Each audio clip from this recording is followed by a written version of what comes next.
Hey, hey, hey, bonjour à tous, bienvenue sur la chaîne aujourd'hui. Merci d'être avec moi aujourd'hui. Je vais vous faire la découverte d'un jeu, d'une trilogie en fait, que je vais commencer maintenant. En fait, et je vais vous en faire la présentation tranquillement. Et nous allons commencer par la présentation du premier opus de cette licence de trilogie, qui est le jeu juste ici, Dishonored Definitive Edition. Alors, qui est le premier de la trilogie, bien évidemment. Un jeu qui est pas très méconnu, en fait. Ça fait déjà plusieurs années qu'il est sorti. Je crois même qu'il a été sorti sur la 360 avant d'être sorti sur la Xbox One. Alors, on va en parler tranquillement. Je vais vous faire une vidéo explicative aujourd'hui sur le fonctionnement un peu et le tutoriel de ce jeu pour vous donner une idée mécanique là, de ce jeu-là, de comment est-ce que c'est fait. Alors, Dishonored, en fait, ça commence tout simplement par le fait que vous jouez un personnage qui se nomme Corvo. Et pour ceux qui n'ont pas joué la trilogie ou qui n'ont pas joué à ce jeu, je ne vais pas faire de spoil, mais c'est un jeu qui est très basé sur l'infiltration en fait. Et le but étant quand même de vous infiltrer le plus possible pour ne pas vous faire repérer tout en avançant et en faisant vos quêtes et objectifs bien évidemment que vous avez à faire dans cette aventure-là qui est une histoire continue qui se passe, je vous dirais, là, par tableau en fait. C'est plus des tableaux ou chapitres à force d'avancer. Et je vais vous montrer là, à partir de maintenant le menu Select quand que vous commencez. Alors bien évidemment, moi je viens de terminer le premier tableau, le premier chapitre. Et maintenant j'en arrive au deuxième ici. Alors pour vous faire une petite vue d'ensemble au niveau graphisme pour un jeu qui est très vieux, un jeu qui est quand même très bien fait et faut pas oublier que c'est un jeu qui a quand même gagné beaucoup de prix lorsqu'il est sorti. Il a même été nommé jeu de l'année, je crois, lorsqu'il est sorti. C'est un jeu quand même qui est fait par la compagnie Arkane et Bethesda. Alors quand même des compagnies quand même assez de renom qui a sorti cette trilogie-là. Alors aujourd'hui, je suis vraiment content de vous en faire la présentation. Oui, je suis très en retard au niveau de la trilogie. Probablement que la plupart des gens qui vont voir la vidéo ont déjà joué au jeu. Bien évidemment, c'est un jeu qui est très vieux et une trilogie qui est vieillissante. Mais pour ceux qui connaissent pas ces jeux-là et qui aimeraient savoir un peu comment ça fonctionne, c'est la raison pour laquelle je vais vous les présenter un à un. Bien évidemment, je vais terminer le premier avant de faire les deux autres et je vais vous présenter les deux autres lorsque je vais y être rendu. Alors, pour en revenir où ce qu'on était, le menu Select, c'est pas très compliqué, c'est quand même assez facile de se retrouver dans ce jeu-là. Alors, dans le menu Select, bien évidemment, comme vous pouvez voir ici, vous avez vos objectifs. Alors, tout au long de cette aventure, vous allez avoir des missions de tâches principales à faire. Et tous ces missions-là vont être indiquées ici. Bien évidemment, chaque quête que vous allez avoir à faire, euh, vous allez avoir des informations sur le côté qui va vous dire un peu l'histoire de cette quête-là et qui va vous donner également quelques informations pour avancer. Sinon, si on fait RT, bien évidemment, le jeu, je le joue sur Xbox One. Alors oui, si on fait RT, vous avez les indices de mission. Alors des indices qui peuvent vous aider là, à compléter vos quêtes.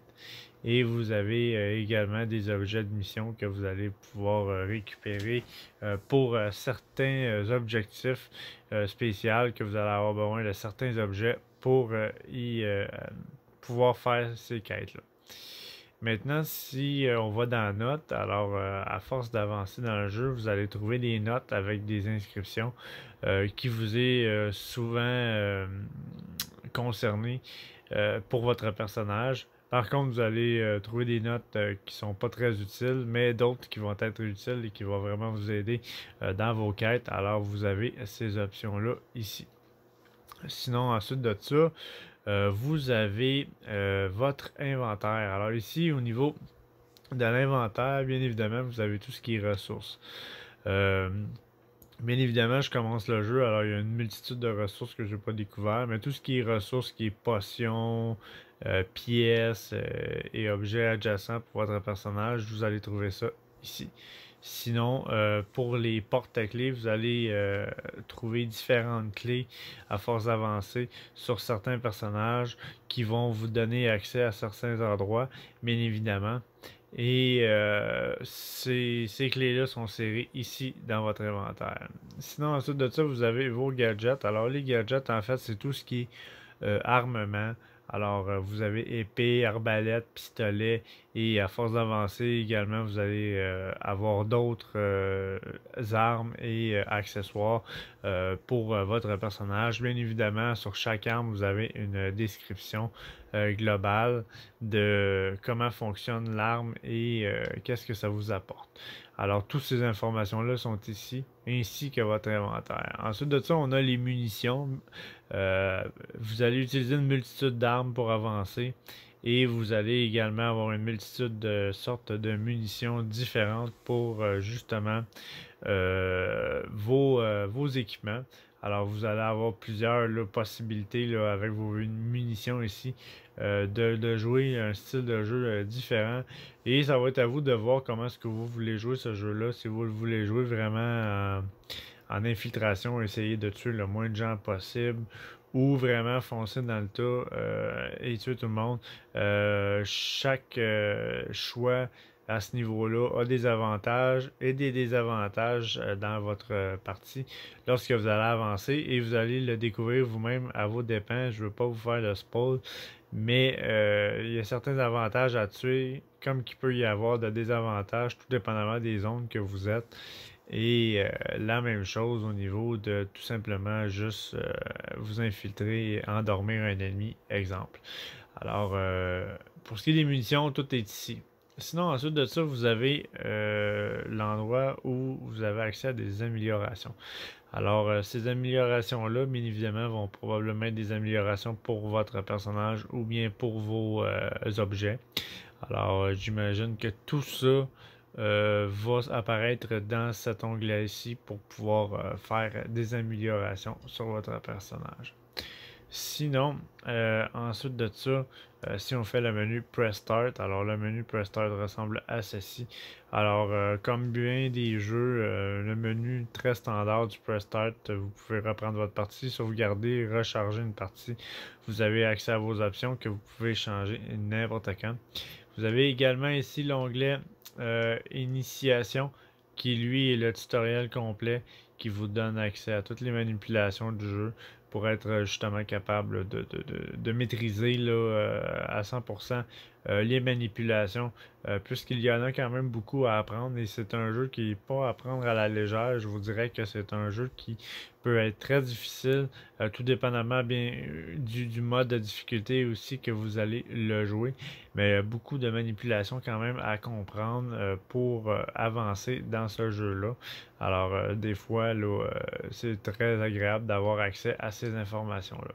Sinon, ben, vous avez l'aide Xbox qui va vous emmener directement sur le site internet du jeu où vous pouvez retourner au menu principal. Sinon, à part de ça, pour ce qui est de Dishonored, vous avez également votre barre de vie sur le côté qui est vraiment pas très grande. Bien évidemment, je commence, alors probablement qu'à force d'avancer, cette barre-là va peut-être devenir plus grosse. Je ne le sais pas encore, je vais le découvrir très très très rapidement. Mais c'est un jeu qui vaut vraiment prendre le temps de le faire. C'est pas un jeu qui... Ça peut être un jeu, oui, qui est facile à rusher également, mais pour avoir une immersion totale, prenez le temps de le faire, puis peut-être même le faire 2 fois pour pouvoir justement le faire soit en infiltration ou en fonçant dans le tas. Je pense que les impacts sont différents, tout dépendamment des choix que vous allez faire, comment est-ce que vous allez avancer. Comme vous pouvez voir, c'est un FPS. Alors oui, vous allez avoir accès à des armes à feu. Alors on peut considérer que c'est un shooter et c'est un jeu à la première personne. Alors vous ne voyez pas votre personnage. Sinon, au niveau des manipulations et des contrôles, c'est quand même assez simple. Là. Il n'y a pas vraiment grand-chose de compliqué à comprendre au niveau des manipulations, malgré qu'il y a quand même certaines manipulations qui demandent concentration. Alors, pour ce qui est de Dishonored, je ne fais pas de gameplay. Encore une fois, je faisais juste un tutoriel explicatif. C'est ce que j'avais à dire sur ce jeu. Je vais en découvrir davantage. Si vous avez aimé la vidéo, ne vous gênez pas à liker, partager, commenter ou vous abonner à ma chaîne. Ça fait toujours plaisir. Laissez surtout des commentaires si vous avez quelque chose de constructif à dire sur cette vidéo ou sur le jeu en tant que tel ou votre expérience de jeu, de comment est-ce que vous avez trouvé le jeu. Gênez-vous pas à m'en faire part. Nous allons, je vais vous faire une autre découverte de d'autres jeux très prochainement. Probablement que le prochain qui va arriver va être Cyberpunk 2077. Est-ce que je vais le faire tout de suite? J'en sais rien. Ça va rester une surprise. Sinon, à part de ça, euh, merci d'avoir été avec moi aujourd'hui et on se revoit à la prochaine, jusqu'à la prochaine découverte du prochain jeu que je vais vous faire découvrir. Merci et au revoir.